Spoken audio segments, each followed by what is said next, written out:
working your way through the surfing circuit's like being a truck driver, one of those long distance 18-wheeler ones.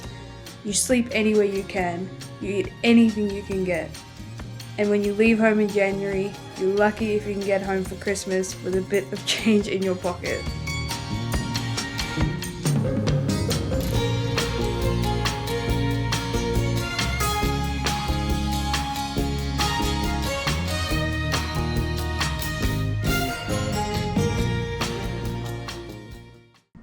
My name is Jessie Van Niekerk. I just arrived home in Melbourne. It's about the 23rd of November. I'm just doing some footage of behind the scenes, in between post-season competitive surfing, kind of what happens before, after. I just arrived back from the US, 3 months on the road, comps and everything. Some people went home for the last 2 weeks and now rushing off. Australia as a QS, and China, it actually just got cancelled, but they were supposed to go to China, then Hawaii, they've got a QS, then Pipe. People are just rushing around figuring out what to do next. But we got about 6 weeks at home, and then the schedule's going to drop in the next 2 weeks, and we'll figure out budget, what comps can my dad go to, what can he not go to, and saving a bit of money while we're here training a lot and getting ready, figuring things out. But I've got a sore throat. I need to put these bags behind me for a few days and hopefully not sick for long, but ready to get going. In the heart of creation, where nothing is real, where nothing but potential steers the wheel. What can you do what you want to do? 'Cause I believe that it's rare. Only badass people do that.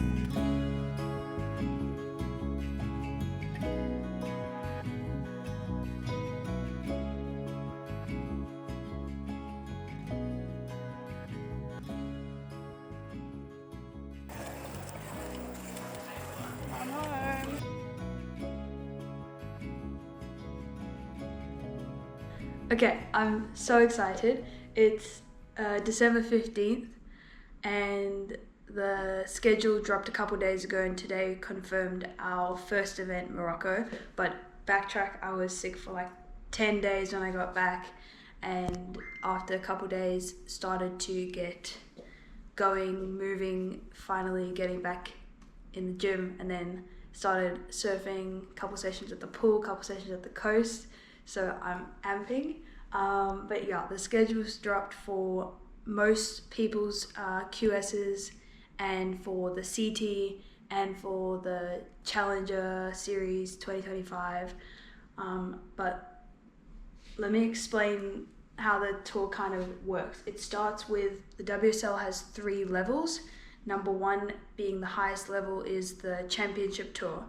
That is the tour that most people know of and watch on TV. It's got 24 women, 32 men, and that series starts in Feb at Pipe, goes to Sunset, it goes to Portugal, goes to Bells, then it goes to Margaret River, which is what you might have heard of, where the mid-year cut happens.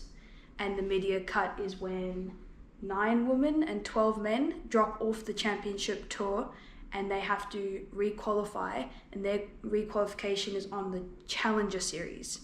That is the second level of the WSL.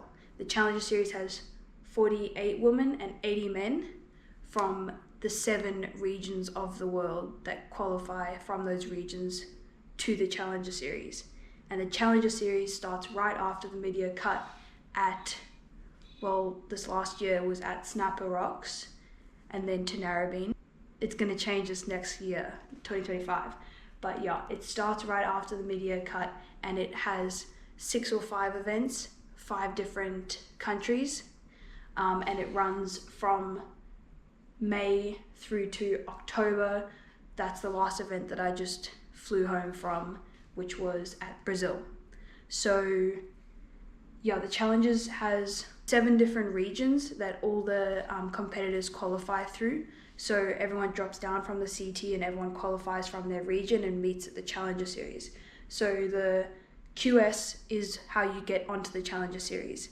You have to compete within your region. So I am competing for South Africa in the Africa region, and we have 2 women plus a 3rd wild card will qualify, and about 4 men with a 5th wild card will qualify at the end of our QS season for the start of the Challenger Series in May.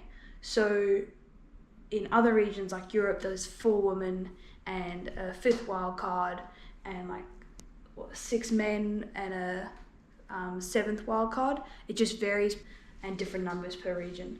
So basically it's all simultaneously happening, how you go from the CT will continue to run past May for the whole year, while it overlaps with anyone on the Challenger Series who's trying to qualify for the next year's CT. And at the end of the Challenger Series in October, the last event's Brazil. How many women? 7 women for the 2025 tour. It used to be 5, and now 7 women will qualify, and 10 men will qualify for the next year's championship tour. And only 5 women and 10 men will re-qualify for the Challenger Series, and they know that they're on the Challenger Series for next May. But everyone else who was on the Challenger Series, like myself, will go back to their region.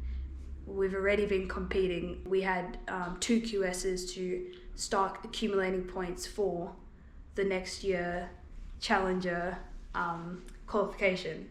We just got our final schedule for the rest of our QSs, which will run until May, when the Challenger is going to start again. That's when the final points are done and everyone knows if they've qualified for the Challengers or not. Each region has between 6 to 10 QSs, something around that number, and then you'll add in other events. You'll do I was at J-Bay, might have J-Bay trials again to get in, or Bell's trials, and there's just all sorts of events throughout the year. You're constantly going 1 Challenger, 2 QSs, or 2 Challengers back to back, and then you add another trip. So I'm busy figuring out the next year and my travel movements for 2025. I just got Hawaii dates for a little a shoot, our final shoot. We've been working with an international network that's been working on a really cool project, and it's going to release probably in July, so I'll talk more about that in a little bit. But we've got to go to Hawaii for a couple of days to shoot, and then I've added a couple of days with meeting up with some of my friends for just some surf on the North Shore. Dad and I will fly to Morocco. Then we've got 3 back-to-back QSs in South Africa, and by the end of that we'll know if I'm onto the Challengers for 2025, which I'm currently sitting equal third, I believe, something around equal third, and that's with our 2 events passed, and then we've got QS 3000, which you can earn even more points than the next 3 1000 events. So there's a whole lot of moving parts. It's always chaos, and also budgets. We're gonna put up, I was starting to write down our budget for this trip. Just the Morocco is gonna be about $6,000. Then the 3 QSs in South Africa will be about $6,000. Then we have to know if I'm on the Challengers. We plan for that, and that's going to be another $6,000 plus, because it's entry fees, it's do you have a car, do you get transport, flights. We pretty much just spend the money on the events until we can't, and then this last 2, Portugal and Brazil, my dad didn't come with me. I just travelled alone because the budget was done for the year, and the prize money was very low this year because I didn't make many heats in the Challengers. So there's just a whole lot of moving parts, and you don't know what's really going to happen until you've competed, or till you start booking the trip, or you wait for the calendar now, and then you know where you're going to be. So it's always a bit of chaos, but so exciting because there's a lot of cool places we are going to get to go very soon. Counting down till here. It's going to be sick. Silly you, what did you think? He stayed for life 'cause he bought you a drink. She'll skirt the seas, hey pretty please. It's true you know how to bring the heat.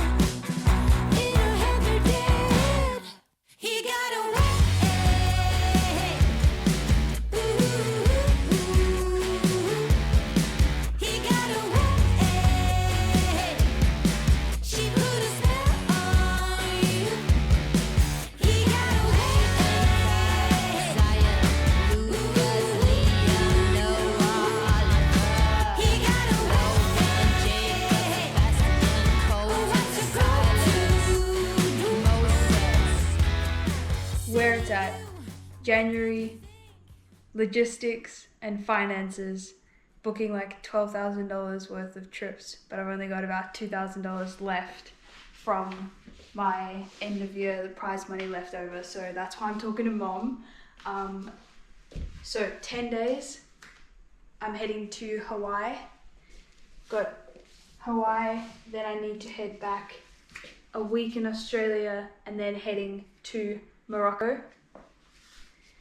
Then to South Africa for 3 weeks and then Australia. So we are busy booking and budgeting. My dad is traveling with me because it's the qualifying events in South Africa and Morocco. So he's traveling with me and budgeting. Hawaii is covered, flights are sorted from the network, so that's really sick, incredible.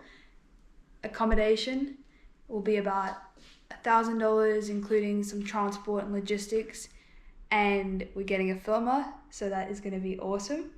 And then Morocco, we've got $4,000, about $4,300 for flights, and about $1,300 for accommodation, and just under $1,000 for the car for that 3 weeks. Then we've got 3 weeks in South Africa. We've got about, it's 1,000 Rand a night, about $100 a night for accommodation in 4 different places. And then also another car rental for about $1,000. And flights heading back to Australia, and that's going to include a return trip for later in the year. So I've been looking at these flights and this accommodation for the last probably 6 months. We've been talking about these trips, but for the last month I've been looking at what flights I'm going to take, what airlines, how many bags can I take, where are we willing to stop over in some sketchy places to get all the way to Morocco, or are we just going to go on a good airline and good baggage allowance. People ask all the time, prize money, do I make money, does the WSL pay for my stuff, how does it work? And yes, the WSL pays great amounts of prize money, you can make a lot of money, but they don't cover your travel. You have to pay your own way from the beginning of the year. You have to pay for memberships, entry fees, and then once you're in that regional qualifying series, you will make prize money for good results, but not enough. You're still paying for your travel at that point. Once you make the challenges, you can make great money, but you pay like $500 just to enter, 500 US, around that number, to enter a challenger event, even if you've qualified.